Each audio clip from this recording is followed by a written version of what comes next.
Hi there, everybody. It's me, Adrian Beckingham, here to tell you some more stories here for storytellingtoday.com. This is a true story about a Greenpeace campaign I was involved in way back in the year 1991. The situation was there'd been a global, worldwide moratorium on whaling, which meant it was illegal to go and hunt whales and slaughter them. But there was a loophole, which was that if you were able to claim that you were doing it for scientific purposes. In other words, catching a whale, slaughtering it, cutting it open, and looking at its corpse in order to learn more about the preservation of whales, then you would be given a license to do so. And we heard that the Japanese whaling fleet was sending a large fleet of whaling vessels to slaughter whales amongst the polar caps. So a bunch of Greenpeace boats went to protest and block against that action and make sure the whales were safe. Now, I wasn't part of that direct action. At the time, I worked for Greenpeace Australia as a national coordinator of something called their MRU, which is the Membership Response Unit. The Membership Response Unit was involved in getting current Greenpeace members to write letters or sign petitions or turn up to demos. This was before websites, this was before emails, everything was snail mail. People did have pages and people did have fax machines. We were leaving it to the guys who were part of the direct action. We were based in Sydney, in Australia. At that time I was working in an office, although I have done many direct campaigns, direct actions. This is not one of those occasions. We were just sat there in the office.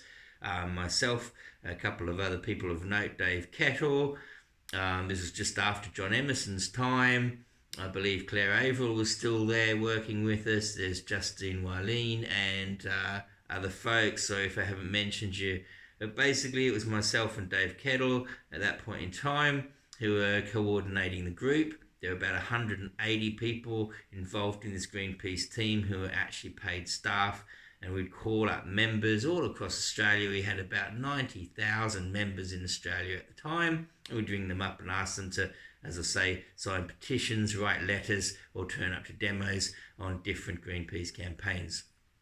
When we heard that the Japanese whalers were after the whales, as I say, we left it to the guys on the boats to go and block that, and we would just do some media releases. However, we heard some very bad news, which was the Japanese had turned up this year with a new fleet, and their ships were faster than ours, and also they had new radar that could see further than our Greenpeace ships could see on their radar.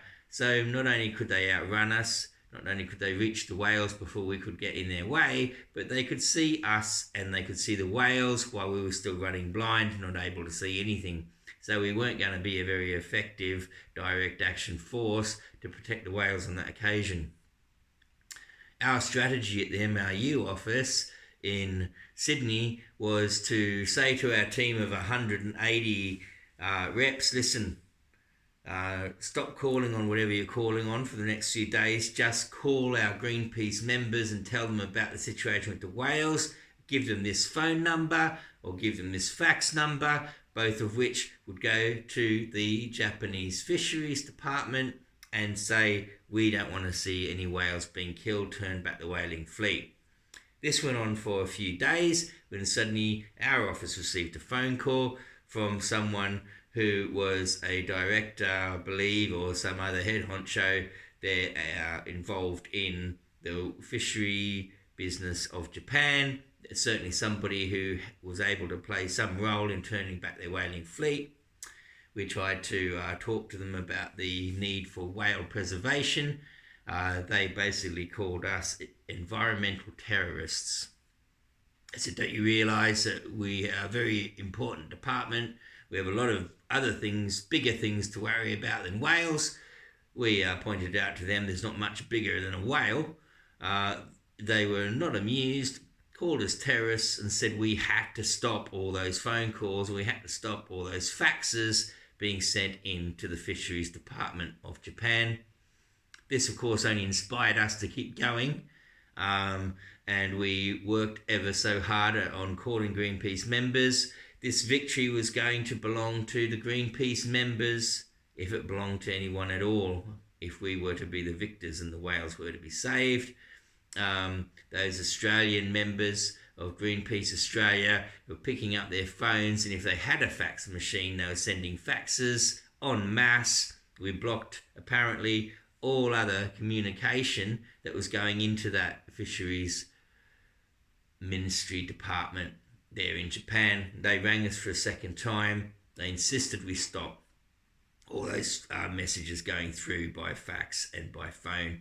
And we basically said, well, if you turn back the whaling fleet, then we'll stop calling our members and giving them your numbers for fax and telephone, and your lines will open up. Now, we can guarantee they won't open up immediately, because there will be some Greenpeace members we spoke to today or last week who haven't made that fax call yet, haven't made that telephone call yet. So they will still be coming in. They'll be like a rainstorm that slowly the deluge slackens until it's only drip, drip, and then it's gone.